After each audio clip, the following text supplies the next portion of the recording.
Hello दोस्तों, स्वागत है आपका अपना चैनल स्प्रिंकल टे ज्ञान में। राजस्थान में जब से सरकार ने सामाजिक सुरक्षा पेंशन बढ़ाने की घोषणा की है, तब से लोगों के बीच काफ़ी कन्फ्यूजन देखने को मिल रहा है दोस्तों। हर जगह अलग अलग राशि बताई जा रही है। कोई कह रहा है पेंशन 1300 रुपये हो गई है, कुछ लोग कह रहे हैं 1425 रुपये हो गई है, तो कुछ लोग कह रहे हैं 1450 रुपये हो गई है। सिर्फ राशि को लेकर ही नहीं, बल्कि यह भी स्पष्ट नहीं है कि बढ़ी हुई पेंशन आखिर कब तक लागू होगी। क्या जनवरी माह से लागू होगी, क्या अप्रैल 2026 से नया बजट लागू होगा तब से लागू होगी, या फिर अगले साल 2026 से लागू होगी। इन्हीं सभी सवालों का कोई एक सीधा और साफ जवाब लोगों को नहीं मिल पा रहा है। इसलिए आज की इस वीडियो में हम पूरी जानकारी को विस्तार से समझने की कोशिश करेंगे, ताकि आपका कन्फ्यूजन दूर हो सके दोस्तों। सबसे पहले अपन समझते हैं कि बजट में क्या घोषणा हुई थी। तो राजस्थान सरकार द्वारा इस बार बजट में सामाजिक सुरक्षा पेंशन को बढ़ाने की घोषणा की गई थी। यहाँ मैं स्पष्ट कर दूं कि हम यहाँ बात कर रहे हैं सामाजिक सुरक्षा पेंशन की, जिसमें वृद्धा पेंशन, विधवा पेंशन और विकलांग पेंशन शामिल है। अब तक इन श्रेणियों में 1250 रुपये की पेंशन दी जा रही थी। बजट में घोषणा की गई कि इसे बढ़ाकर 1300 रुपये किया जाएगा, और यह भी बताया गया कि यह बढ़ी हुई पेंशन जनवरी माह से लागू हो जाएगी। लेकिन जनवरी माह की पेंशन जारी हुई तो उसमें 1250 रुपये ही जारी किए गए, यानी ज़मीनी स्तर पर अभी तक कोई भी 1350 रुपये लागू नहीं हुए दोस्तों। अब सवाल यह है कि 1300 रुपये कब से मिलने लगेंगे। तो दोस्तों, नया बजट है वो अप्रैल माह से लागू होता है, इसलिए संभावना यही है कि अप्रैल माह से 1300 रुपये की पेंशन मिलना शुरू हो सकती है। हालांकि अभी तक इसके बारे में स्पष्ट कोई आधिकारिक आदेश सामने नहीं आया है, लेकिन बजट प्रक्रिया को देखते हुए यह तर्कसंगत लगता है दोस्तों। फिर दोस्तों, 1450 रुपये की बात आई तो अब मामला और भी दिलचस्प हो गया। हाल ही में मुख्यमंत्री श्री भजनलाल जी शर्मा ने घोषणा की कि पेंशन को 150 रुपये बढ़ाए जाएंगे पेंशन में। और अगर इसे हम जोड़े तो गणना दोस्तों इस तरह से है कि 1300 रुपये की तो पहले घोषणा की गई, 150 रुपये फिर वृद्धि की गई, तो टोटल होते हैं 1450 रुपये।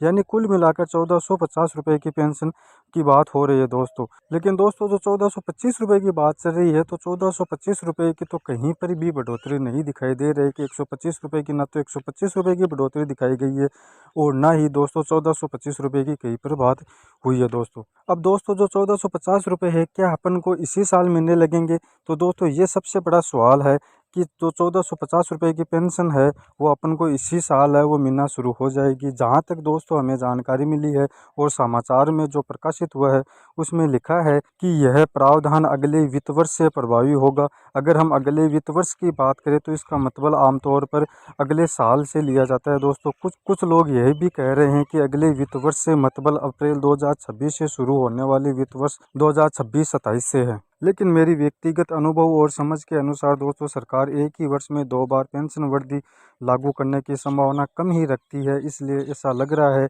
कि अप्रैल माह से 1300 रुपये शुरू हो सकते हैं, और उसके बाद अगले साल से अप्रैल माह से 1450 रुपये शुरू हो सकते हैं। हालांकि अगर सरकार अप्रैल 2026 से ही 1450 रुपये लागू कर देती है, तो यह निश्चित रूप से सभी लाभार्थियों के लिए बहुत ही अच्छी खबर होगी दोस्तों। अब दोस्तों, जिन लोगों को पहले से 1500 रुपये मिल रहे थे, क्या उनकी पेंशन में बढ़ोतरी होगी? तो बहुत से लोगों के कमेंट आ रहे हैं कि जो लोग पहले से 1500 रुपये ले रहे हैं, क्या उनकी पेंशन भी बढ़ेगी? तो स्पष्ट कर देता हूँ कि जो न्यूनतम पेंशन है उसी को बढ़ाया जा रहा है दोस्तों। जिनकी राशि पहले से ज़्यादा है उनकी पेंशन में कोई भी बढ़ोतरी घोषित नहीं की गई है दोस्तों। एक अखबार कटिंग में भी यह साफ लिखा है कि यह प्रावधान अगले वित्तीय वर्ष से प्रभावित होगा, यानी इसका मतलब साफ यही निकल के आता है कि यह वित्तीय वर्ष में नहीं बल्कि अगले साल ये लागू होगा। हालांकि अंतिम पुष्टि के लिए आधिकारिक आदेश का इंतजार करना ही बेहतर होगा दोस्तों। तो दोस्तों, लास्ट में निष्कर्ष यही निकलता है कि अब तक की जानकारी के आधार पर संभावित स्थिति कुछ इस प्रकार हो सकती है कि अप्रैल माह से दोस्तों 1300 रुपये लागू हो सकते हैं, और अगले साल अप्रैल से दोस्तों 1450 रुपये लागू हो सकते हैं। लेकिन अंतिम निर्णय सरकार के आधिकारिक आदेश पर निर्भर होगा दोस्तों, अब आप अपनी राय जरूर बताइए। क्या आपको लगता है कि 1450 रुपये की पेंशन इसी साल लागू होनी चाहिए या अगले साल से लागू होना उचित रहेगा? कमेंट सेक्शन में अपनी राय जरूर लिखें दोस्तों। अगर ये वीडियो आपको इन्फॉर्मेटिव लगा है तो दोस्तों लाइक करिए, अपने दोस्तों और अपने परिवार के साथ शेयर करिए, ताकि उन्हें भी सही जानकारी मिल सके। दोस्तों, चैनल पर नए हो तो सब्सक्राइब करें और बेल आइकन को दबाएं, ताकि आने वाली नई नई अपडेट आप सबसे पहले आप देख सकें। आज के लिए दोस्तों इतना ही, मिलते हैं नेक्स्ट वीडियो के अंदर किसी नई अपडेट के साथ। थैंक यू दोस्तों।